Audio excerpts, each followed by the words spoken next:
በዕብራውያን ምዕራፍ 4 መጽሐፍ ቅዱስ ያላችሁ ዕብራውያን ምዕራፍ 4 ቁጥር 12 ብዙዎቻችሁ እንደውም በቃል ልታውቁት ይችላላችሁ። እጅግ የሚያስደንቅ ቃል አለ። ዕብራውያን ምዕራፍ 4 ከቁጥር 12 እና 13 ላይ የእግዚአብሔር ቃል ሕያው ነውና የሚሰራም ሁለትም አፍ ካለው ሰይፍ ሁሉ ይልቅ የተሳለ ነው፣ ነፍስንና መንፈስንም ጅማትንና ቅልጥምንም እስኪለይ ድረስ ይወጋል፣ የልብንም ስሜትና ሐሳብ ይመረምራል። እኛን በሚቆጣጠር በእርሱ በዓይኖቹ ፊት ሁሉ ነገር የተራቆተና የተገለጠ ነው እንጂ በእርሱ ፊት የተሰወረ ፍጥረት የለም እያለ ይቀጥላል። የእግዚአብሔር ቃል በጣም የሚያስደንቅ ነው። የእግዚአብሔር ቃል የማይመረምረው፣ የእግዚአብሔር ቃል የማይመዝነው፣ የማይፈትነው፣ የማይፈውሰው፣ የማይጠግነው፣ የማይሰራው፣ የማያየው ምንም ነገር የለም። የእስራኤል ልጆች በምድረ በዳ እያሉ ለዘመናቸው፣ ለመንገዳቸው፣ ለታሪካቸው መርሳት የሌለባቸው እግዚአብሔር ቃል ላክላቸው። እያንዳንዱ ትውልድ ቃል አለው። ከትውልዱ መርገም፣ ከትውልዱ ኃጢአት፣ ከትውልዱ ግራ መጋባት የሚድን ከዛ ውስጥ የእግዚአብሔርን ቃል ይዞ የሚነሳ የሚወጣ ነው። ኦሪት ዘጸአት ምዕራፍ 19 ታወጣላችሁ መጽሐፍ ቅዱስ ያላችሁ። ኦሪት ዘጸአት ምዕራፍ 19 በጣም የሚያስደንቅ ክፍል ነው። እግዚአብሔር ቃል ሁል ጊዜ የሚያስደንቅ ነው። ከቁጥር 1 ጀምሮ አነባለሁ። በሶስተኛው ወር የእስራኤል ልጆች ከግብጽ ምድር ከወጡ በኋላ በዛ ቀን ወደ ሲና ምድረ በዳ መጡ። ከራፊድም ተነስተው ወደ ሲና ምድረ በዳ መጡ። በምድረ በዳም ሰፈሩ። በዛም እስራኤል በተራራው ፊት ሰፈረ። ሙሴም ወደ እግዚአብሔር ዘንድ ወጣ። ተመልከቱ ወዴት እንደወጣ። ሙሴም ወደ እግዚአብሔር ዘንድ ወጣ። እግዚአብሔርም በተራራው ጠርቶ አለው፣ ለያዕቆብ ቤት እንዲህ በል፣ ለእስራኤልም ልጆች እንዲህ ንገር፣ በግብፃውያን ያደረግኩትን በንስርም ክንፍ እንደተሸከምኳችሁ ወደ እኔም እንዳመጣኋችሁ አይታችኋል። አሁንም ቃሌም በእውነት ብትሰሙ ኪዳኔንም ብትጠብቁ ምድር ሁሉ የኔ ናትና ከአሕዛብ ሁሉ የተመረጠ ርስት ትሆኑልኛላችሁ። እናንተም የካህናት መንግስት፣ የተቀደሰም ሕዝብ ትሆኑልኛላችሁ። ለእስራኤል ልጆች የምትነግራቸው ቃል ይህ ነው። ለነሱ በምድረ በዳ ላሉት ለእስራኤላውያን ልጆች ከዚህ ያለፈ እግዚአብሔር ቃል የለውም። ቃሉ የምትነግራቸው አሁንም ቃሌን በእውነት ብትሰሙ ኪዳኔንም ብትጠብቁ ምድር ሁሉ የኔ ናትና። ምድር ሁሉ የማን ነው? ጅማ የማን ናት? ኢትዮጵያ የማን ናት? የቀሩት በሙሉ የእግዚአብሔር ናቸው። እግዚአብሔር ቸር ነው። እግዚአብሔር ድንቅ ነው። ይህንን ቃል ከተናገራቸው በኋላ ማስጠንቀቂያ ሰጣቸው። አንድ ነገር እግዚአብሔር ከተናገረ በኋላ የሚከተለው ነገር አለ። ይህንን ቃል ጠብቁ፣ በዚህ ተመሩ፣ ምድር ሁሉ የኔ ናትና ከአሕዛብ የተመረጠ ርስት ትሆኑልኛላችሁ ካለ በኋላ በመጽሐፈ ኢያሱ ምዕራፍ 1 ላይ ማስጠንቀቂያ ሰጣቸው። መስማት ብቻ አይደለም፣ ነገር ግን የሰሙትን ማስተዋልና መጠንቀቅ ነው፣ መያዝ ነው። ያም መጽሐፈ ኢያሱ ምዕራፍ 1 ከቁጥር 5 ጀምሮ በሕይወቴ ዕድሜ ሁሉ ማንም አያቋቋምህም፣ ከሙሴ ጋር እንደሆንኩ እንዲሁ ከአንተ ጋር እሆናለሁ። ሙሴ ተመላልሶ ብዙ ጊዜ በመጽሐፍ ቅዱስ ውስጥ ይጠቀሳል። ለምን? ከእግዚአብሔር ጋር ስለሄደ ነው። ከእግዚአብሔር ጋር ከሙሴ ጋር እንዲሁ ካንተ ጋር እሆናለሁ። አልጥልም፣ አልተውም። ለአባቶቻቸው ሰጣችኋለሁ ብዬ የማልኩላቸው ምድር ለዚህ ሕዝብ ታወርሳለህና ጽና፣ አይዞ፣ ነገር ግን ጽና፣ እጅግ በርታ። ባሪያዬ ሙሴ ያዘዘህን ሕግ ሁሉ ጠብቅ አድርገውም፣ በምትሄድበትም ሁሉ እንዲከናወንልህ ወደ ቀኝም ወደ ግራም አትበል። ልብ አድርጉ። ለምድራችን መልእክት ካለ፣ ለሕዝባችን ለቤተ ክርስቲያን መልእክት ካለ፣ ለእኔና ለእናንተ ከእግዚአብሔር መልእክት ካለ መልእክቱ ይሄ ነው። ዛሬ ችግራችን በግራ የሚቆሙ አሉ፣ በቀኝ የሚቆሙ አሉ። ይጎትታሉ፣ ሰዎችን ከእግዚአብሔር መንገድ ያስጎትቷቸዋል። ምን አለ? ወደ ቀኝም ወደ ግራም አትበል፣ የዚህ ሕግ መጽሐፍ ካፊ አይለይ፣ ነገር ግን የተጻፈበትን ሁሉ ትጠብቅና ታደርግ ዘንድ በቀንም በሌሊትም አስቦ፣ የዛን ጊዜ መንገድ ይቀናልሃል ይከናወንልሃልም፣ በምትሄድበትም ሁሉ አምላክ እግዚአብሔር ካንተ ጋር ነውና። በምንድን ነው እግዚአብሔር ከእሱ ጋር የሚሆነው? በቃሉ ነው። ቃሉን ካሰላሰልክ፣ ቃሉን ከያዝክ እግዚአብሔር ካንተ ጋር ነው የሚሆነው። እና ስለዚህ ከቃሉ ወደ ቀኝም ወደ ግራም አትበል ይላል። በየዘመናቱ የሰራዊት ጌታ እግዚአብሔር ሕዝቡን ለመመለስ፣ ሕዝቡን ለማጽናናት፣ ለማዳን፣ ለመጠበቅ፣ ሕዝቡን ለመፍታት፣ ለመፈወስ ቃሉን ይልክላቸው ነበረ። ቃሉን የሚሰሙ፣ ቃሉን የሚያስተውሉ፣ ቃሉን የሚያደርጉ፣ ቃሉን የሚታዘዙ ካህናት ይልክላቸው ነበር። አመፀኛ በእግዚአብሔር ቤት ውስጥ አይጸናም። አመፅን የሚያደርግ፣ አመፅን የሚያስብ በእግዚአብሔር ቤት ውስጥ አይጸናም። ስለዚህ ነው ጌታ እግዚአብሔር የሚታዘዙትን የሚፈልገው። ወደ ቀኝ ወደ ግራ። ዛሬ እንደዚህ ነው፣ ነገ ከዛ ይገኛል፣ ከነገ ወዲያ ወደዛ ይገኛል። አይደለም። አንድ ህይወት ብቻ ነው የተሰጣችሁ። አንድ ህይወት ብቻ ነው የተሰጠን። አንድ ጊዜ ብቻ ነው የምንኖረው። ይሄንን እግዚአብሔር ኑሩ ያለንን ዘመን ወደ ቀኝም አይደለም ወደ ግራም አይደለም፣ የሆነው ይሆናል። ለሰራዊት ጌታ ለእግዚአብሔር ቀጥ ብለን እንኖራለን። መልእክቱ ይሄ ነው። የሰራዊት ጌታ እግዚአብሔር ለምን ቃሉን ይልካል? ለምን ራሱ አይመጣም? በጌታ በኢየሱስ ክርስቶስ እግዚአብሔር ራሱ ቃል ሆኖ መጥቷልና ነው። በዮሐንስ ወንጌል ምዕራፍ 1 በመጀመሪያ ቃል ነበረ፣ ቃልም በእግዚአብሔር ዘንድ ነበረ፣ ቃልም እግዚአብሔር ነበር ይላል። ከዘላለም ዘላለም ቃል የነበረ እግዚአብሔር በክርስቶስ ኢየሱስ ሥጋ ለብሶ ሰው ሆኖ መጣ። ኢየሱስ ክርስቶስ በሥጋ የተገለጠ እግዚአብሔር ነው። በሥጋ የተገለጠ አዳኝ ነው። በሥጋ የተገለጠ ፈዋሽ ነው። ስለዚህ ያ ምን ሆኖ መጣ? ቃል ሆኖ ከዘላለም ዘላለም ሥጋ ለብሶ መጣ። ዛሬም የሰራዊት ጌታ እግዚአብሔር ለኔና ለናንተ ከቃሉ ያለፈው መልእክት የለውም። ከቃሉ ያለፈ ስጦታ፣ ከቃሉ ያለፈ መገለጥ፣ ከቃሉ ያለፈ ኃይል፣ ከቃሉ ያለፈ ትንቢት፣ ከቃሉ ያለፈ ቅባት የለውም። ቃሉ ለዘላለም ጽኑ መሰረት ነው። ቃሉ የእግዚአብሔር ቃል ለኔና ለናንተ ቃሉ መልስ ነው ወገኖቼ። ቃሉ መፍትሄው ነው።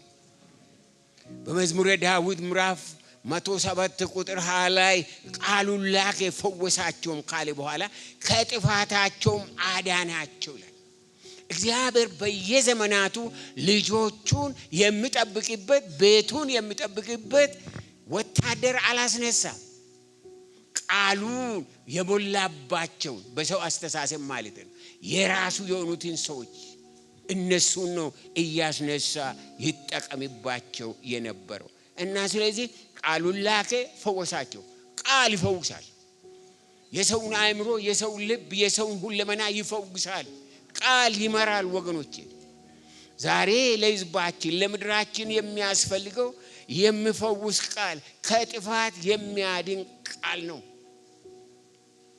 ታዲያ እኔና እናንተ ይህን ቃል ሕዝብን ምድርን የሚፈውስ ቃል ከየት እናመጣለን? እንዴት ነው የምንረዳው? እጅግ በጣም የሚያስደንቅ መልእክት በሉቃስ ወንጌል ምዕራፍ 3 ላይ አለ። የሉቃስ ወንጌል ምዕራፍ 3ን ብታወጡ በጣም ባለፉት 1-2 ወር ይሄ ነገር በውስጤ ገብቶ የሚያስደንቅ ነገር በውስጤ በጣም ስራ እየሰራ ያለው ቃል ነው። የሉቃስ ወንጌል ምዕራፍ 3 ከቁጥር 1 ጀምሮ በጥባሪዎስ ቄሳሪም በነገሰ በ15ኛይቱ ዓመት ጴንጤናዊ ጲላጦስም በይሁዳ ሲገዛ ሄሮድስም በገሊላ የአራተኛው ክፍለ ገዥ ወንድሙም ፊልጶስም በኢጡርያስ በጥራንኩዶስም አገር የአራተኛው ክፍለ ገዥ ሊሳኖስም በሳብላኒስ የአራተኛው ክፍለ ገዥ ሆነው ሳሉ ሐናና ቀያፋም ሊቀ ካህናት ሳሉ የእግዚአብሔር ቃል ወደ ዘካርያስ ልጅ ወደ ዮሐንስ በምድረ በዳ መጣ። ሐናና ቀያፋም ሊቀ ካህናት ሳሉ የእግዚአብሔር ቃል ወደ ዘካርያስ ልጅ ወደ ዮሐንስ በምድረ በዳ መጣ እያለ ከዛ ይቀጥላል። በዚህ ክፍል እንደምናየው ለዮሐንስ መጥመቁ የእግዚአብሔር ቃል መጣለት ይላል። ከየት ነው መጣለት? ዮሐንስ መጥመቁ ሲያነብ ያደገው መጽሐፍ ቅዱስ የእግዚአብሔር ቃል ከዛ ነው የመጣለት። ልዩም መገለጥ ከሰማይ አልመጣም። እሱ ነው። ምክንያቱም በኋላ እንደምናየው ከእግዚአብሔር ቃል መጣለት። ምን አደረገ? ከእግዚአብሔር ቃል እውነት ተገለጠለት። በዘመኑ ቋንቋ ሬማ ሆነለት። የሚያየውን አስተዋለ፣ የሚያየውን ተቀበለ። ህይወቱን ዘመኑን በዛ ኃይል ለህይወቱ ታየው። ሌላ ቃል ከሌላ ቦታ አልመጣለትም። በእጁ ያለውና ሲያነብ ያደገው የእግዚአብሔር ቃል ሲገለጥለት ይህ የበረሃ ሰው በምንም አይነት የማይደፈሩትን ካህናትን፣ ነገስታትን፣ መንግስታትን በትልቅ ቁርጠኛነትና በታላቅ ድፍረት ቻሌንጅ ማድረግ ጀመረ። ለምን? የእግዚአብሔር እውነት ስለተገለጠለት ነው። የእግዚአብሔር እውነት ስለተገለጠለት ነው። እነዚህን በሰዎች አይን እጅግ የከበሩትን መሬት የምንቀጠቀጥላቸውን የዘመናችን ሰባኪ ከራሱም ሁኔታ ከሌሎችም ፍርሃት በፍጹም የማይደፍረውን በአደባባይ መስበክ ጀመረ። ኃላፊነቱ ለላከው አምላክ ብቻ ነውና የተገለጠለት እውነት አለ። በሰው የማይቻል ለእግዚአብሔር ይቻላልና ይሄ ሰው በታላቅ ኃይል ይመላለስ ነበር። እንደ ዘመኑ አገልጋይ አይደለም። ምክንያቱም በሰው አልተላከ፣ ኮሚቴ አይጠራበት፣ ደሞዙ አይቆረጥ፣ ቤቴ የሚለው ነገር የለው፣ ከስራ አባረሩት፣ የገቢ ጉዳይ አያሳስበው፣ እገሌ ምን ይለኛል አይ፣ የወሬ ጓደኛ የለው፣ ጎረቤት አያኮርፈው። ምን ይሁን? ነፃ ሰው በምድር ላይ ነፃ ሰው። እነዚህ በደረቁ በይሁዳ ምድር አስመስሎ የሚዘረዝራቸው በነቢዩ በኢሳይያስ ዘመን የነበሩ አዘግቶች፣ ኮረብቶች፣ ጠማማዎች፣ ሸካራዎች የሕዝቡ ልብ ነበር። ያን ጊዜም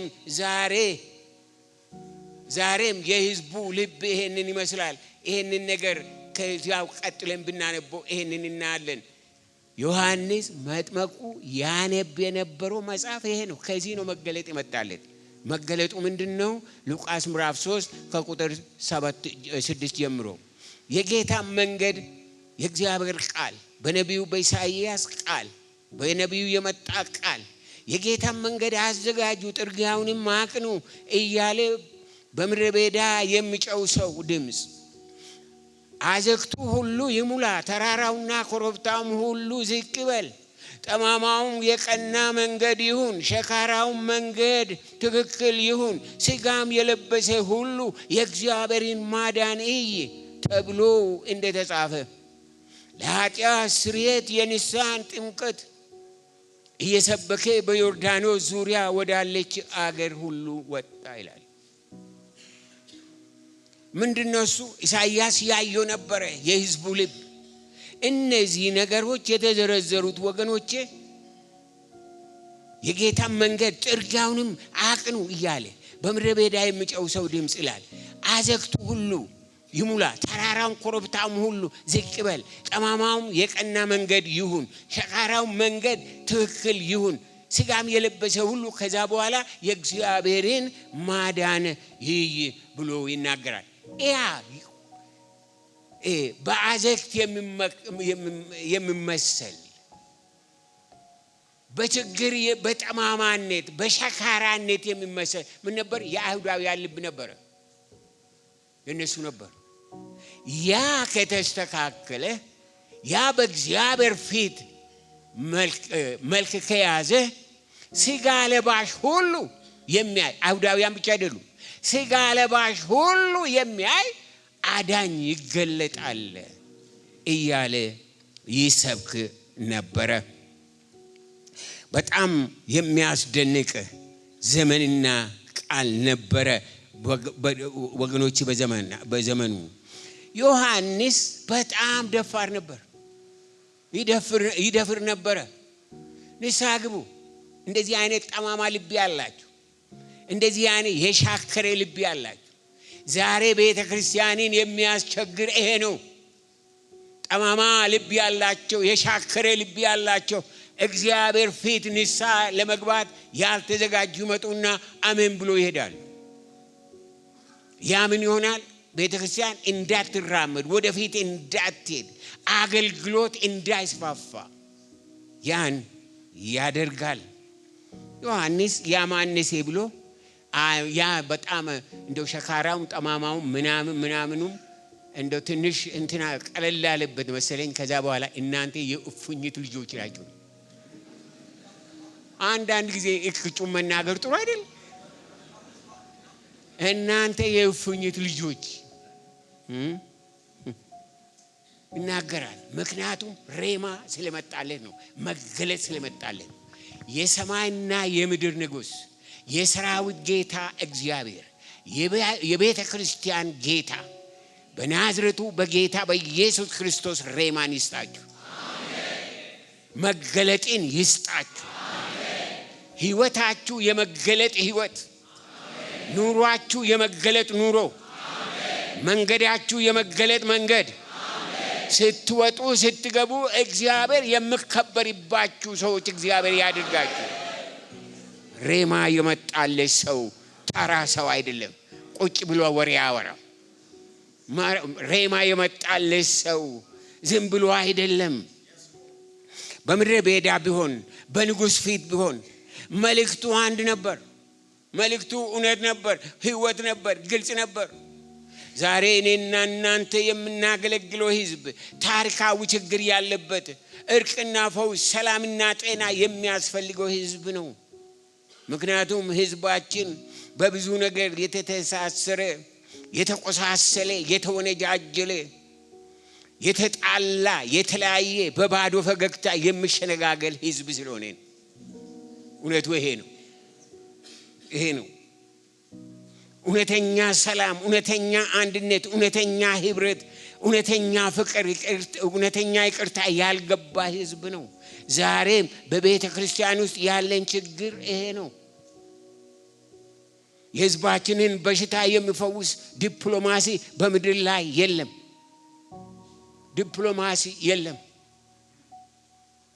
አንድ ጊዜ ከብዙ ትም በፊት ኢትዮጵያና ኤርትራ የጦርነት እንትን ነበራቸውና ከዛ በቃ በእንትና እንፈላለግም ከእንግዲህ ወዲህ ብለው በአልጄርስ ላይ ተገናኝተው የሰላም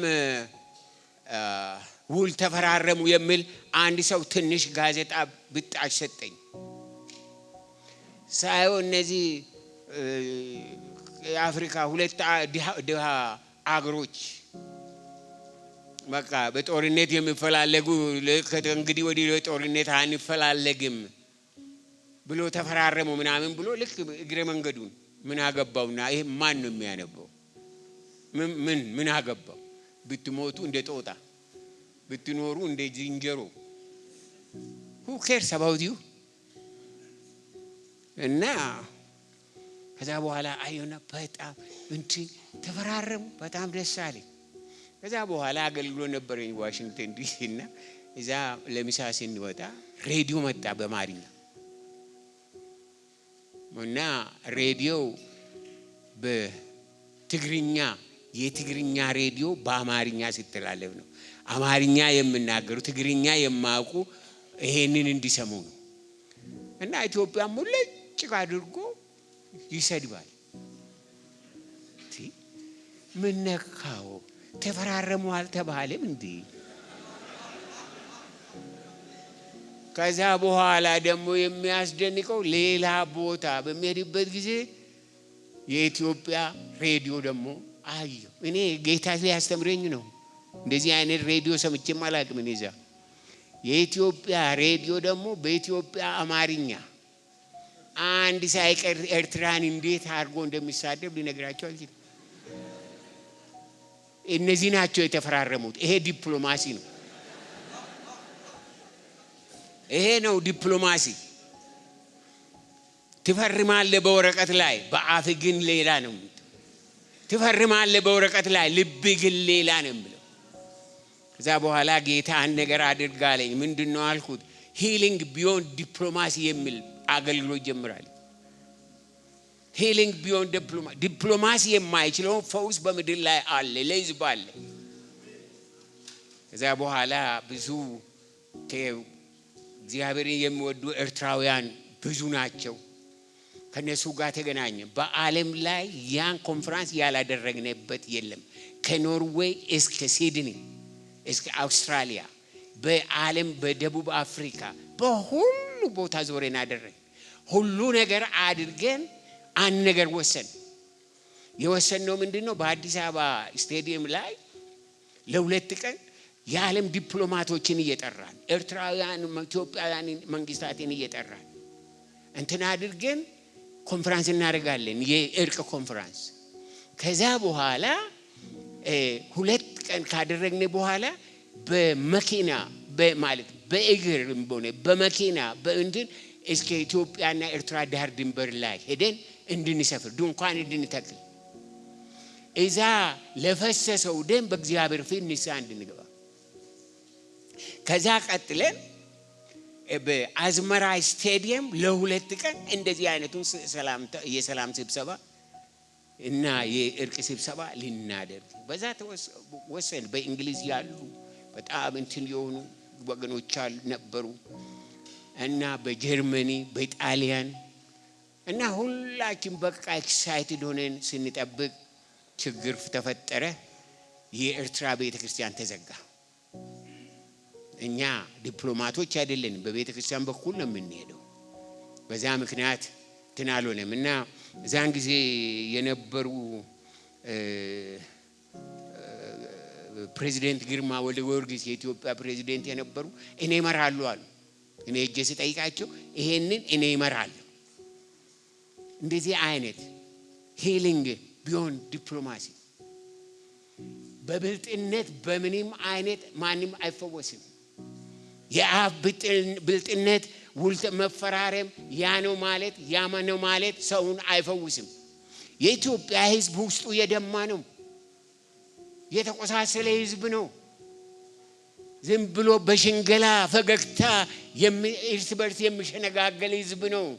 የሚያስፈልገን ከሰራዊት ጌታ ከእግዚአብሔር የሚመጣ ፈውስ ነው። ፈውስ ነው። በዚህ አገር ላይ ወደ 86 ብሔር ብሔረሰቦች አሉ። አሁን ዛሬ ነው ከትላንት ወዲያ የሰማሁት። አዝማትሮ ፋክት ከዚህ በፊት በዩኒቨርሲቲ ያስጠይቄ በጣም እንትን የነበረ ወደ 156 ነበሩ አሉ።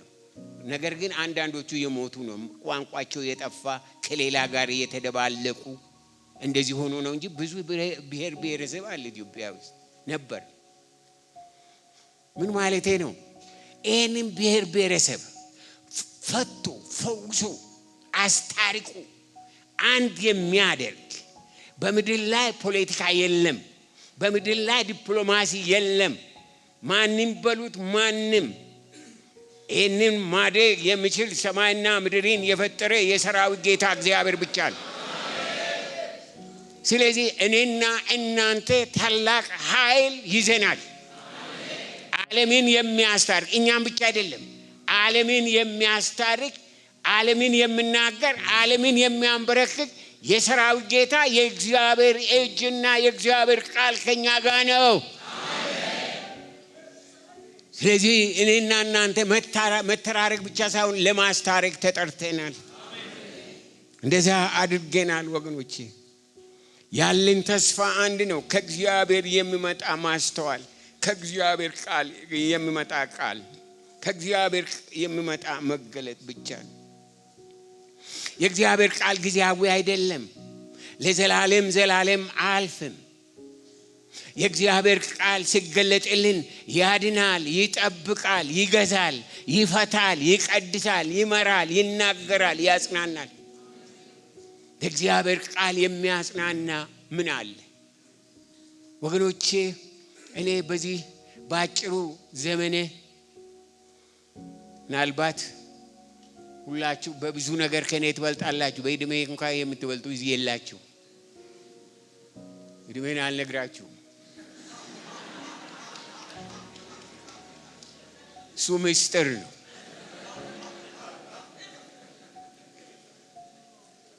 ነገር ግን በብዙ ነገር ልትበልጡኝ ትችላላችሁ፣ በእድሜ አትበልጡኝም። ይህ የእግዚአብሔር ቃል በእድሜ የሰራው በዘመኔ የሰራው እጅግ ድንቅ ነው። አዎ በህይወቴ በመንገዴ ከኢትዮጵያ ለመውጣት እኔ ሐሳብም አልነበረኝ፣ ምንም አልነበረኝ። ነገሩ አንድ ቀን ማታ እኔ ከሰሚናሪ ግራጁዌት አድርጌ ከነገ በኋላ ሰኞ መት የመካነ ኢየሱስ የዩዝ ሴክሬታሪ ጀነራል ዩዝ ሴክሬታሪ እንድትሆን ብለው ቀጠሩኝ። ይደክመኝ ስለነበረ አንድ ሳምንት ይቅርታ ጠየቅኳቸው እንዳርፍ። ይቅርታ እንትን ሰጡኝ። ከዛ በኋላ ግን ሌላ ቦታ ከነቀምት አስተማሪ ጠፋ። 60 የሚሆኑ አገልጋዮች ተሰበሰቡ። እንድትመጣ ተባልኩ። ዛሄርኩኝ። ከዛ ሲመለስ ዓርብ ነው ተመለስኩ። ቅዳሜ ነበረ። በጣም ደክሞኝ ነበርና ማታ በ6 ሰዓት 12 ሰዓት ማለት ነው በእኛ ወደ አልጋዬ ጎን መጽሐፍ ቅዱስ አለ። ሁልጊዜ ይዛል። ደከመኝም ፈለኩም አነባለሁ። ጃስ አንድ ቃል ሁለት ቃል። ያን ቀን ግን በጣም ደክሞኝ ነበር። በጣም ግን እንደው እጄን ካየደከመኝ መጽሐፍ ቅዱስን አነሳውና እንደዚህ ሲከፍት መጽሐፍ ምሳሌ ምዕራፍ 16 ቁጥር 9 ላይ አይኔ ወደቀ። ሰው በልቡ መንገዱን ያስባል፣ እግዚአብሔር አካሄዱን ያቀናለታል የሚል ያን በማይበት ጊዜ ከሰማይ ድምጽ እንደመጣ ቤቱን ድምጽ ሞላው። ድምጽ ሞላው እና አሁን ከኢትዮጵያ የምትወጣበት ጊዜ ነው አለ። እኔ በኢትዮጵያ እንዴት እንደምወጣ አላውቅም። ሰዎች በኬንያ፣ በጅቡቲ፣ በሱዳን በተለያየ መንገድ እንደሚወጡ እንኳን የሰማሁት ውጭ ከወጣ በኋላ እኔ አልሰማሁም።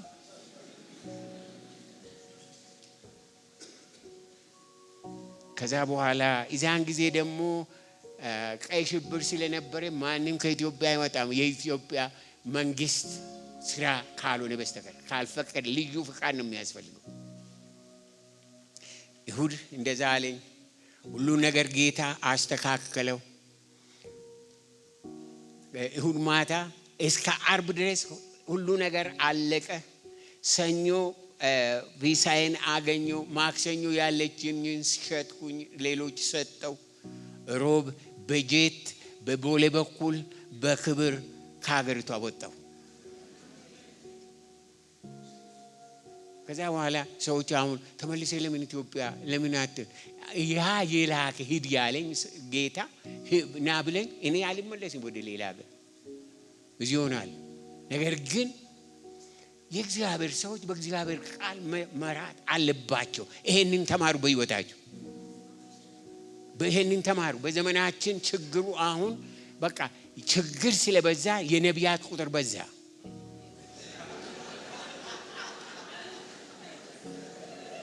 አዎ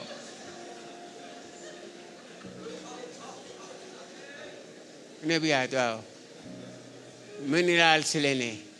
ከዚህ ብቻ መሰላችሁ እንዴ?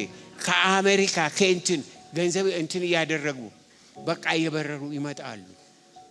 ለምን? መልስ ለማግኘት። ወገኖቼ የእግዚአብሔር ቃል መገለጡም ትንቢቱም መልሱም እዚህ ውስጥ ነው ያለው።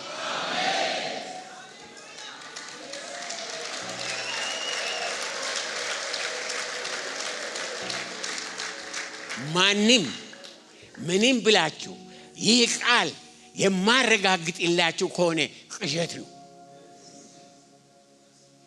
ይህ ቃል የህይወት ቃል ነው።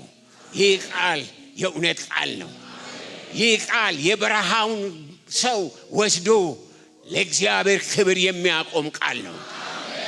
በዚህ ቃል ወጥቶ በዚህ ቃል ተመርቶ የወደቀ የተሳሳተ የለም። ስለዚህ አሁን እዚህ ጅማ ላላችሁ የእግዚአብሔር አገልጋዮች ያን ነገር ልንገራችሁ። ዘመኑ የእግዚአብሔር ቃል ዘመን ነው።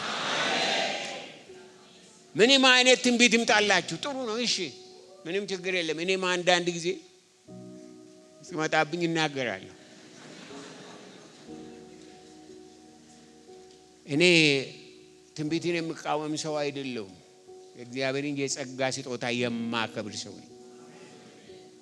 እኔ ግን የደከመኝ ውሸተኞች ያስመሳዮች የነሱ ነው እንጂ እውነተኛ ከሰራው ጌታ ከእግዚአብሔር የሚመጣ መገለጥ የለም፣ ትንቢት የለም፣ ራእይ የለም፣ ህልም የለም ብዬ አላቅም። አምንበታለሁ። የእስራኤል አምላክ እግዚአብሔር ማስተዋልን ይስጠን። ቃሉ ፈዋሽ ነው። ቃሉ ትክክል ነው። ቃሉን ከያዛችሁ በህይወታችሁ ዘመን አትሰሰቱም። ብዙ ነገሮች አሉ ብነግራችሁ ሌሊቱን እዚህ አሳድራችኋለሁ። የእግዚአብሔር ቃል በህይወቴ ያደረገው ባለፈው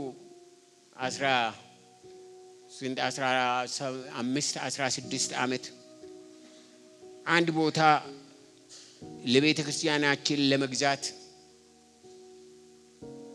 አስበን ያን ቦታ ለመግዛት የተሰለፉ ሰዎች ድርጅቶች 52 ነበሩ እና ሰዎቹ የጠየቁ $8 ሚሊዮን ነበረ እና በዛ እኛ ግን 4.5 ሚሊዮን ሰጠንና ናቁ። መልስ አልሰጡም። በኋላ 5 ሚሊዮን አደረግንላቸው፣ መልስም አልሰጡንም። በኋላ 5.1 አደረግን፣ መልስ አልሰጡንም።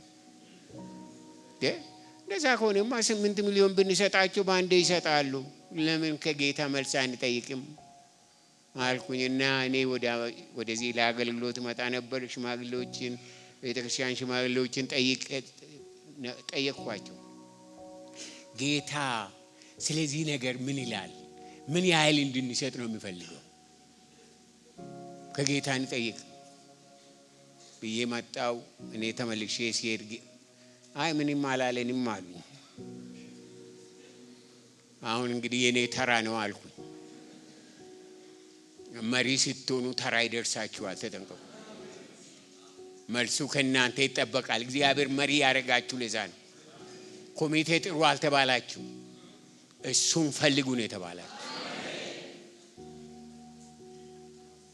ከዛ በኋላ ለሰባት ቀን ማንም ስልክ እንዳይደውልልኝ ማንም እንዳናግረኝ ብዬ በሬን ዘግቼ በጌታ ፊት ወደቅኩ። በአራተኛው ቀን ጌታ መንፈስ ቅዱስ መጣና ምን አለ? የዛ ቦታ ዋጋ እኮ 4.5 ሚሊዮን ነው አለ። ነው ጌታ አከብራለሁ ብዬ ከዛ ወዲያው ተነሳውኝና ብሮከር የሚባል ምንድነው እዚህ ምንድነው የሚባለው የሚያደራድሩ ለሱ ደወልኩለት። እንዴ ምን ማለት ነው ፓስተር? ኦሬዲ እናንተ እኮ 5.1 ሰጥታችኋል፣ እንዴት 4.5? ምክንያቱም እኔ አሁን እውነተኛ ኢንፎርሜሽን ከላይ ነው ያለኝ።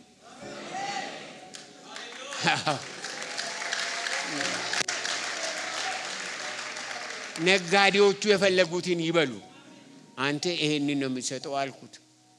የእስራኤል ቅዱስ እግዚአብሔር እነዛ 52ቱም ድርጅቶች ሄዱ። ታሪካቸው ልዩ ልዩ የሆነበት በተለይ 3ቱ በጣም እንትኖች ነበሩ እና አንደኛው ለመግዛት የፈለገው የዲስትሪክቱ ትምህርት ክፍል ነው። እነሱ ለማዘዝም ይችላሉ፣ የኛ እንትን እንላል ለትምህርት ቤት ብለው ሲነጋገሩ አልተስማሙም፣ ፈረሰ። ሁለተኛው እነዚህ ይሄ ምንድነው ይሄ ዳንስ ቤት ያለው ከቨርጂኒያ እስከ ፍሎሪዳ ድረስ እነዚህ ራቁታቸው የሚደንሱ አለ አይደል?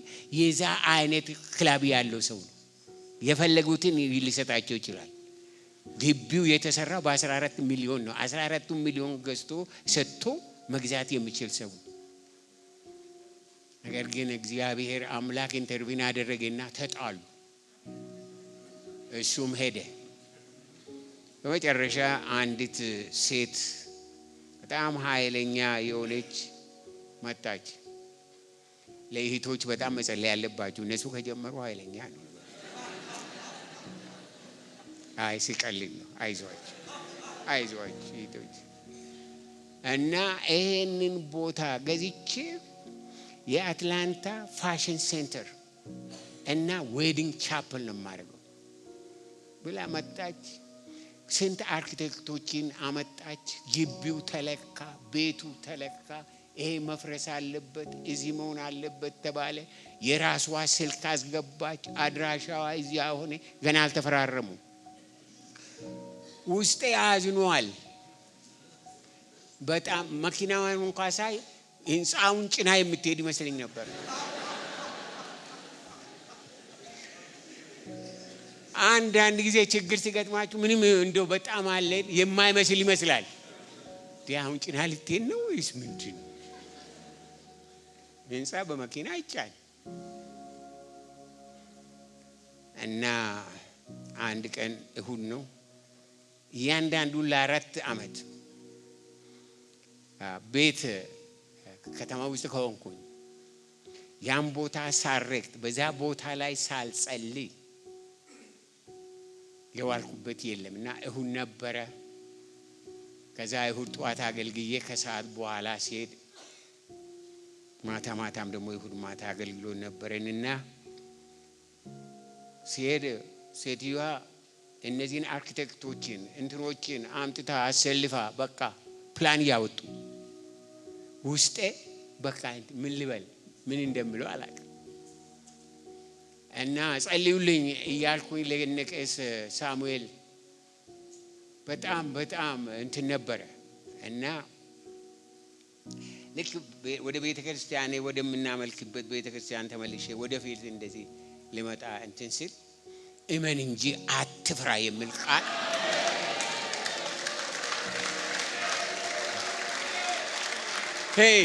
እመን እንጂ አትፍራ። በልብ ውስጥ ያለውን የእስራኤል ቅዱስ እግዚአብሔር ይፈጽመዋል። ለምን ነገስታት መንግስታት አይሰለፉም? ከሰራዊት ጌታ ከእግዚአብሔር እጅ ማንም ያላንተ ያለውን ማንም የሚያወጣ የለም። እመን እንጂ አትፍራ። ከዛ በፊት ብዙ ነገር አይቻለሁ። አንድ ትልቅ ቦታ እሱም ነበረ። እሱን ለመግዛት ተዋውለን እኔ ለአገልግሎት ወደ ጣሊያን ሀገር ሄድኩኝ። ያ መግዛት አለብኝ። የወጣቶች ቁጥር እያደገ ሄደ። ቤቱ ጠበበ። በቃ ተብሎ ከዛ በኋላ በቃ እሱን እንግዛ ብለን ወደ 5.3 ሚሊዮን ተስማምተን ሄድኩ ማለት ለአገልግሎት ወደ እንትን ሄድኩኝ ማለት ነው። አልተፈራረምንም፣ ተስማማን እንጂ አገልግሎቱን ጨርሼ በጠዋቱ ተነስቼ በ9 ሰዓት ሻወር ወስጄ አውሮፕላን መውሰድ አለብኝ ወደ ፍራንክፎርት ከዛ ወደ አትላንታ። ስልክ ተደወለ። ልክ ማታ ከአገልግሎት ስወጣ ያ ቦታ እኮ ተሸጠ። ለማ ሌላ ሰው ገዛ። ገዙ። በጣም ሌሊቱን በሙሉ እሾ በውስጡ እንዳለ ሰው ሲገላበጥ አደሩ።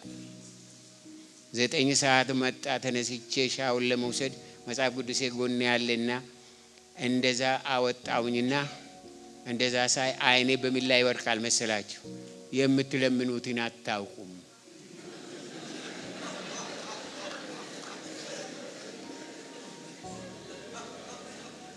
ወገኖቼ ያ ከሰማይ የተላከ ፈውስ ነበረ። ውስጤ ተፈወሰ። ጌታን አከበርኩኝ። ከዛ ቦታ ምክንያቱም እኛ የምንጸልዩን እናንተ የምትጸልዩትን እግዚአብሔር የጸለቅኩትን በሙሉ ቢሰጠኝ ኖሮ እኔ ዛሬ እዚህ አልኖርም ነበር።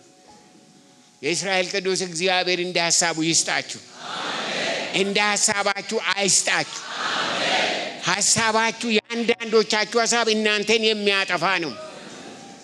የምትፈልጉት ነገር የምትፈልጉት ስራ ወይም ትምህርት ወይም ትዳር የሚያጠፋችሁን በእግዚአብሔር ፊት ጸልያችሁ እግዚአብሔርን ጠይቁ። ምንድነው አለ? የምትለምኑትን አታውቅም ሲል የታውቃለሁ ነው ጌታ ሆይ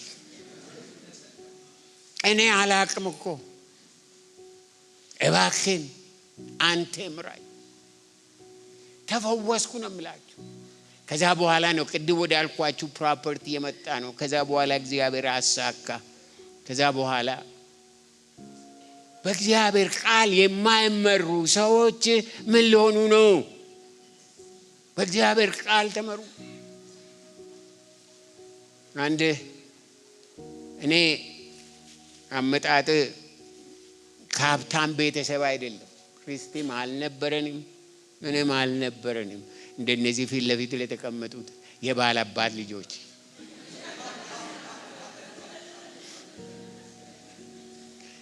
አንደኛ ደረጃን በጨረስኩ ጊዜ ሁለተኛ ደረጃን ለመግባት ትራንስፖርቴሽን አልነበረኝ። አንድ በሬ ብቻ ነበረ ለእናቴ የቀረላት። ፈተናውን አለፍክና ወደ አዲስ አበባ በተግባር ሄደህ እንድትገባ ሲባል ወደ አዲስ አበባ የምመጣበት መጓጓዣ አልነበረኝ።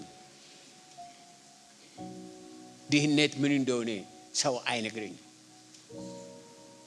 ያለ ቁርስ ያለ ምሳ ያለ ራት መዋል ማደር ምን እንደሆነ የምነግረኝ በምድር ላይ የለም። ድህነት መርገም ነው። እግዚአብሔር ይገስጸው። አሜን። ከታሪካችሁ ከህይወታችሁ ድህነትን እግዚአብሔር ይገስጸው። አሜን። እናቴ አንድ በሬ ነበራትና ለምን እንደሆነ ያላቅም እግዚአብሔር ሲለ ፊደል አታውቅም። ፊደል ምን እንደምመስ ማላነበበች ምንም አታደርግም። መሄድ አለብህ ብላ አንድ በሬ የነበራት ይሸጥና ትሄዳለህ አለች። ያም በሬ አንድ የሚገዛ አንድ ሰው ብቻ ነበረ። ያም አራጅ እንትና የነበረው ሰው በሬው 180 ብር ያወጣ ነበር። ያለ 35 ብር አልሰጥም አለ። ያለ 35 አሁን ያም ከሌለ መቅረቴ ስለሆነ በ35 በሬውን ሸጥነንና እኔ ሄድኩ ማለት ነው። በእንደዚህ አይነት ያደቁ ሰው ይሄንን ሱሬም ባወጣ ብዙ ነገር በቃ በእንትን የተበላ ምናምን ይሄን ሁሉ ታያላችሁ። ስለዚህ ነው ለብሼ የምሄደው እንዳት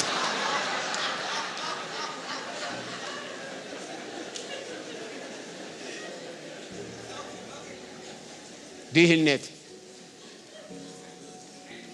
የእስራኤል ቅዱስ ግን ቀስ በቀስ አንድ በአንድ እየወሰደኝ እያስተማረኝ እየረዳኝ ወደ መጨረሻ ልምጣላችሁ። ምን ይሆናል መሰላችሁ? አንድ ትምህርት ቤት ገባው፣ ፉለር ቴዎሎጂካል ሴሚናሪ የሚባል። ያ ትምህርት ቤት በኔ ሐሳብ በኔ ግምት በምንም አይነት የማይታሰብ ነው። እግዚአብሔር መንገድ ከፈተና ትምህርት ቤቱን በመጨረስ አንድን ትምህርት $2500 ነው የምትከፍለው አንድ ኮርስ ለመውሰድ። ያን እግዚአብሔር ከኔ ጋር ስለሆነ ያለ ዕዳ 5 ሳንቲም ሳይኖርብኝ ጨረስኩ። እና በጣም እግዚአብሔር አስገረመኝና አንድ ቀን ምን ይሆናል መሰላችሁ? ከጨረስኩ በኋላ ጌታ ሆይ አልኩኝ፣ እንደ ድንቅ አምላክ ነህ አንተ። እስከ ጀላ መስግን ብዬ ወደ ትምህርት ቤት ግቢ ሄድኩኝ። ወደ ትምህርት ቤት ግቢ ሄጄ እየተመላለስኩ አመሰገንኩት። እኔ እዚህ መገኘት ያልነበረብኝ በምንም አይነት፣ ግን አንተ ይህንን አደረግ። አሁን የፈለግከውን በህይወቴ አንገቴን ቢሆን ጠይቅ፣ እኔ አገለግልሃለሁ አልኩትና ጸለይኩ። ከዛ በኋላ ወደ ቻፕል ሂድ አለ። ቻፕል ነበረ ተማሪዎች የምንጸልይ በአርብ ጠዋት እና ወደዛ ሂድ አለ። እሺ ብዬ ወደዛ ሄድኩ። ተማሪዎች ገና አልመጡም፣ ቦታው ባዶ ነው። ቻፕል ውስጥ ገባው እና መጽሐፍ ቅዱስ አንሳ አለኝ። መጽሐፍ ቅዱስ አልያዝኩም እና እንደዚህ እንትን ብዬ ጎንበስ ብዬ ሲፈልግ አንድ መጽሐፍ ቅዱስ ወድቆ አገኘው። ያን መጽሐፍ አነሳውና ምንድነው የምትፈልገው አልኩት። የማቴዎስ ወንጌል ምዕራፍ 11 ቁጥር 28 አውጣ አለኝ። ምንድነው እዛ ብዬ ሳይሆን ምን መሰላችሁ ያየው? እናንተ ደካሞች እና ሸክማችሁ የከበደ ወደ እኔ ኑ፣ እኔ አስተምራችኋለሁ፣ አሳርፋችኋለሁ። ምን ሆኖ ነው የገባኝ ወገኖቼ? እኔ ምን አሰብኩ መሰላችሁ? እኔ ያን ቀን በልቤ በሐሳቤ የት እንደሚሄድ ምን እንደማደርግ ጌታ ይነግረኛል ብዬ ነበር። ነገር ግን ያን ቀን በዛ ቃል ገና ብዙ የምትማር ቀርሃል፣ የተማርከውን እርሳው፣ ወደ እኔ ናና ከኔ ተማር፣ ከዛ በኋላ ታርፋለህ ያለ። ወገኖቼ አንድ ነገር ጠየቅኩት እግዚአብሔር።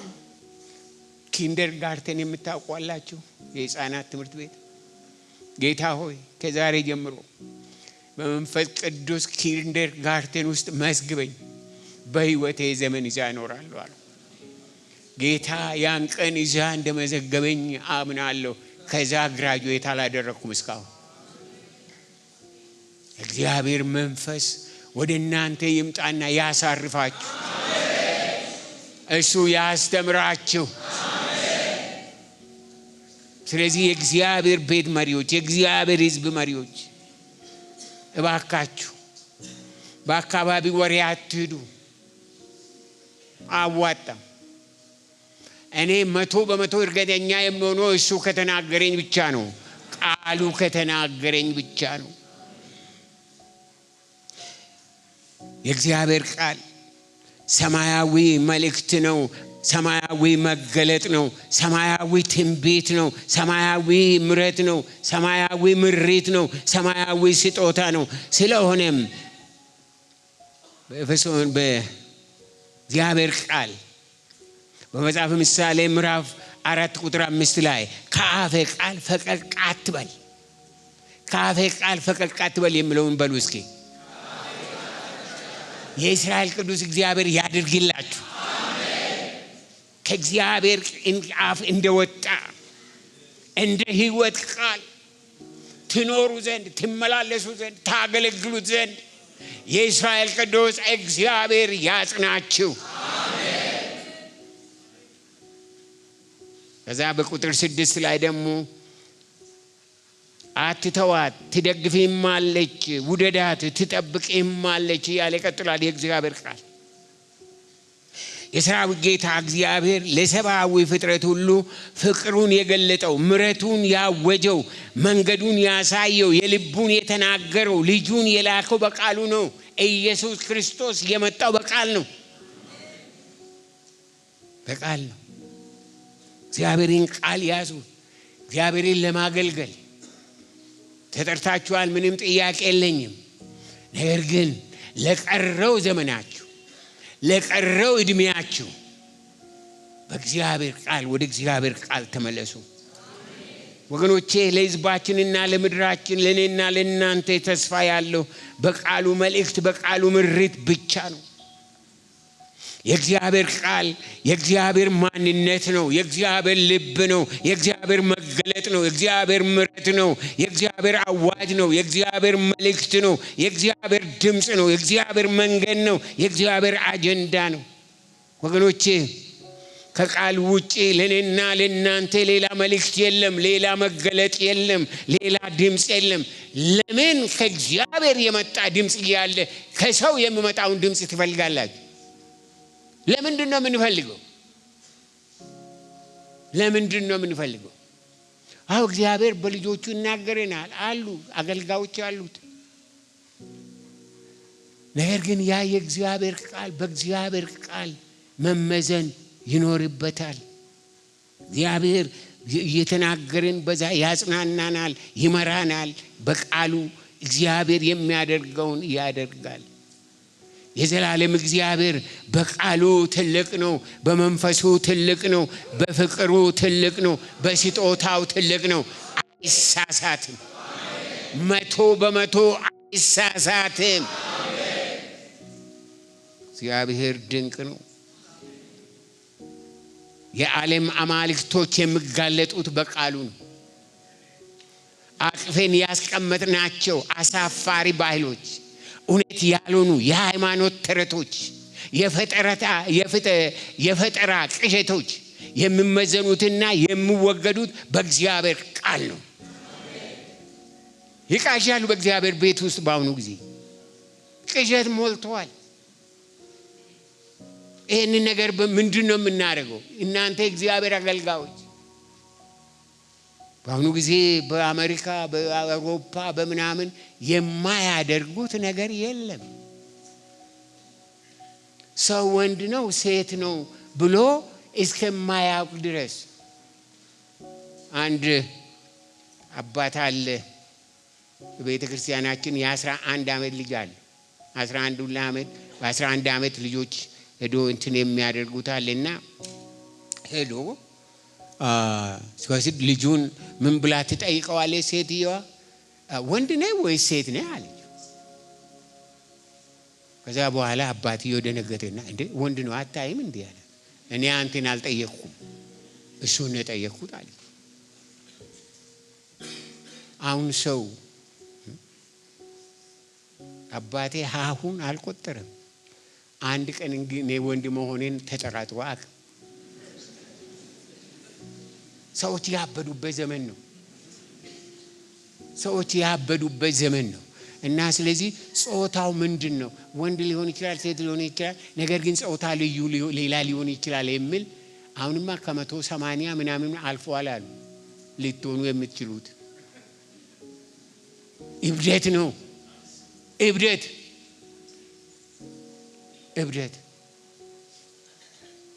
የእስራኤል አምላክ እግዚአብሔር እኔንና እናንተን የጠራን ይህንን በእግዚአብሔር ቃል ላይ ቆመን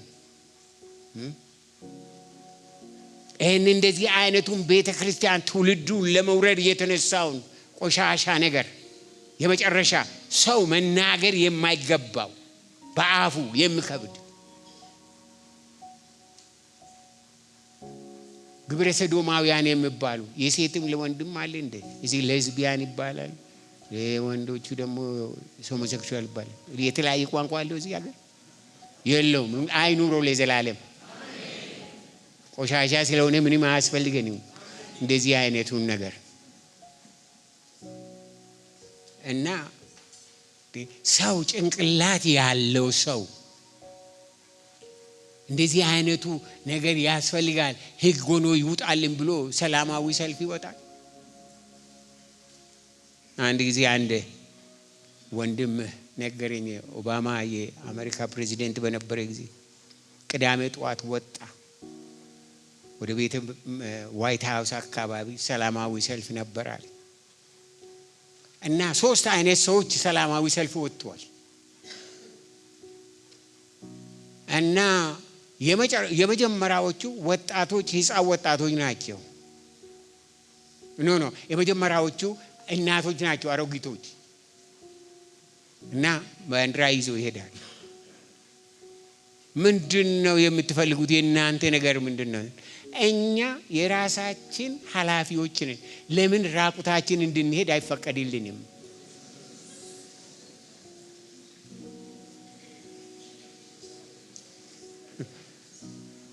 ውዴታ አይደለ?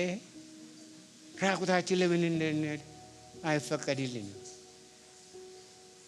ከዛ ደግሞ ህፃናት የ9 ዓመት የ11 ዓመት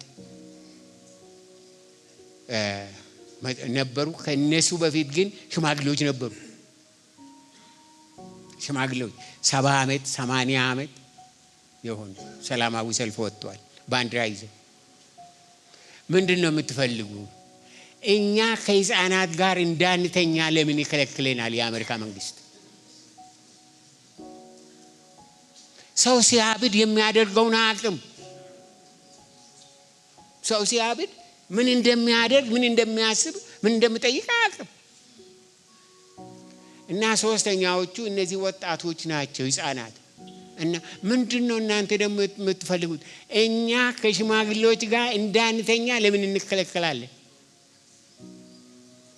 ይሄ ለእናንተ እንደው እንትን አይመስላችሁም? እብደት ነው። እንደዚህ የሚሉበት ዘመን መጣ። ሰዎች መብት ይሰጠንና ራቁታችን እንሂድ። ኦሬዲ ራቁታችን ሆነዋል። አውቁ ወገኔ፣ የምታገለግለው ህዝብ የምታገለግለው ህብረተሰብ በቃላሉ ልቡን የምታገኝ አይደለም። የእስራኤል ቅዱስ እግዚአብሔር በቃሉ ይሙላ። አሜን። ይሄ ሐሳብ ሊመጣ ነው። መካይዝም በአፍሪካም በኢትዮጵያም በቃ እንደዚህ ሆኖ ይሄ ቢወሰን እንደዛ የነጻነት ምልክት። ይሄ የነጻነት ምልክት አይደለም፣ የመርገም ምልክት ነው። ይሄ መርገም ነው።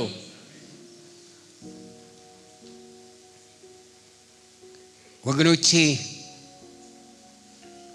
ዛሬ ከፍርሃት ነፃ የሚያደርግ ህዝባችንን ከዳር እስከ ዳር የሚያነቃንቅ የእግዚአብሔር ቃል ያስፈልገናል። የእግዚአብሔር ቃል ይምጣላችሁ። አሜን። ዮሐንስ መጥምቁ በበረሃ ያለ የእግዚአብሔር ቃል የእግዚአብሔር ድምጽ የእግዚአብሔር ኃይል የእግዚአብሔር ጉልበት መጣለት፣ ተገለጠለት፣ ሬማ ሆነለት። የእስራኤል ቅዱስ እግዚአብሔር ለዚህ ቃል አይኖቻችሁን ይክፈትላችሁ። አሜን። ሌላ ነገር አልጸልይላችሁ፣ ሌላ ነገር አልጠይቅላችሁ። የእስራኤል ቅዱስ እግዚአብሔር ይህንን ቃል ይጉርሳችሁ፣ ይህንን ቃል ይግለጥላችሁ፣ ሕይወታችሁን ይግዛ። የእስራኤል ቅዱስ እግዚአብሔር አእምሯችሁን ይግዛ። ዓለም ተወናብዳለች። ገና የጆሮን ጭው የሚያደርግ ነገር ትሰማላችሁ። ነገር ግን የእስራኤል ቅዱስ እግዚአብሔር ይህንን ቃል ይግለጥላችሁ። ይሄ ነው መፍትሄው። ይሄ ነው መፍትሄው ወገኖቼ። ዮሐንስ መጥምቁ በበረሃ ያለ የእግዚአብሔር ቃል መጣለት፣ ተገለጠለት፣ ሬማ ሆነለት። እሱም በዚህ በመጣለት ቃል ከበረሃ ወጣ። ከበረሃ ያወጣል የእግዚአብሔር ቃል መገለጥ። ከበረሃ ከህይወት በረሃ ከኑሮ ከመንፈሳዊ በረሃ ያወጣል። ይህ ቃል መጣለት ለዚህ ሰው። ከዛን ጊዜ ጀምሮ ህይወቱ፣ መልእክቱ፣ አገልግሎቱ፣ ተልእኮው፣ ሁለመናው በዛ በመጣለት መገለጥ ተገዛ። ሕይወታችሁን የሚገዛ ዘመናችሁን የሚገዛ አገልግሎታችሁን የሚገዛ ራእያችሁን የሚገዛ ቃል እግዚአብሔር ይላክላችሁ። ይግለጥላችሁ። በዛ ቃል ተገዛ ይሄ ሰው። ዛሬ ለእያንዳንዳችሁ ከሰራዊት ጌታ ከእግዚአብሔር ሕይወታችሁን የሚገዛ መልእክታችሁን፣ ኑሯችሁን፣ ትዳራችሁን፣ አገልግሎታችሁን፣ መድረካችሁን የሚገዛ ቃል እግዚአብሔር ይላክላችሁ። ይላክላችሁ እግዚአብሔር። መልእክት ይምጣላችሁ። ማስተዋል ይምጣላችሁ። መንቃት ይምጣላችሁ። የነበራችሁበት ዘመን በናዝሬቱ በክርስቶስ ኢየሱስ ስም ይረሳ። ሀገሪቷን እግዚአብሔር አሳልፎ ይስጣችሁ። ይምጣላችሁ ወገኖች። ይህንን ህዝብ የሚፈውስ፣ ይህንን ህዝብ የሚፈታ የመገለጥ ቃል፣ የስልጣን ቃል፣ የህይወት ቃል፣ የጸጋ ቃል፣ የወንጌል ቃል ይምጣላችሁ ወገኖቼ። ኢትዮጵያ ከዳር እስከ ዳር በእውነት ትፈወስ ከተባለ ከእግዚአብሔር የሆነ ንስሐ፣ ከእግዚአብሔር የሆነ ጉብኝት ያስፈልጋታል። ከእግዚአብሔር የሆነ ሰላም፣ ከእግዚአብሔር የሆነ ሪቫይቫል ያስፈልጋታል። ኢትዮጵያ ከላይ እስከ ታች አገር አቀፍ ፈውስ እንዲሆንላት የጸሎት ሪቫይቫል፣ የምሕረት ሪቫይቫል፣ የእርቅ ሪቫይቫል፣ የወንጌል ሪቫይቫል፣ የፍቅር ሪቫይቫል፣ ከሁሉ በላይ የቃሉ ሪቫይቫል ያስፈልጋታል። ብዙ ትብታም ነው ያለው በምድሪቷ ላይ። እናንተ ወላጆቻችሁ ያደጋችሁበት ቤት የትብታብ ቤት ነው። ጥቂቶቻችሁ ናችሁ በክርስቲያን ቤት ያደጋችሁ። ክርስቲያን ተባሉ እንጂ ክርስቲያኖችም አይደሉም። በስንት መከራ በስንት የሰይጣን ነገር የተለከፉ በዛ ቤት ውስጥ ነው ያደረው። ያን ጠላ ያልጠጣን፣ ያን ዳቦ ያልበላን እነማን ነን? እነማን? ስለዚህ አሁን የሚያስፈልገን ከላይ ከሰራዊት ጌታ ከእግዚአብሔር መገለጥ ነው። ያ ነው አንተን እኔን አእምሮዬን የሚገዛ፣ አእምሮአችሁን የሚገዛ፣ ሕይወታችሁን የሚገዛ፣ ዘመናችሁን የሚገዛ የእግዚአብሔር ቃል ይምጣላችሁ። የእግዚአብሔር ቃል ይምጣላችሁ። ሪቫይቫል ያስፈልገናል። ያ ግን መጀመሪያ ያለበት ከእግዚአብሔር ቤት ነው ወገኖቼ፣ ከእግዚአብሔር አገልጋዮች፣ ከእግዚአብሔር ሕዝብ፣ ከእኔና ከእናንተ ነው ሪቫይቫል የሚያስፈልግ። የህይወት ሪቫይቫል፣ የጸሎት ሪቫይቫል፣ ቃሉን የመውደድ ሪቫይቫል፣ የመጠማት ሪቫይቫል። የእስራኤል አምላክ እግዚአብሔር ያን ያብዛልን። በዛ ቃል መገዛት ወገኖቼ፣ መልእክቴ ለሁላችሁ አንድ ነው። ወደ እግዚአብሔር ቃል እንመለስ ወደ እግዚአብሔር ቃል። ህዝቡንም በእውነት ወደ እግዚአብሔር ህዝቡም እንዲመለስ እንጠይቅ።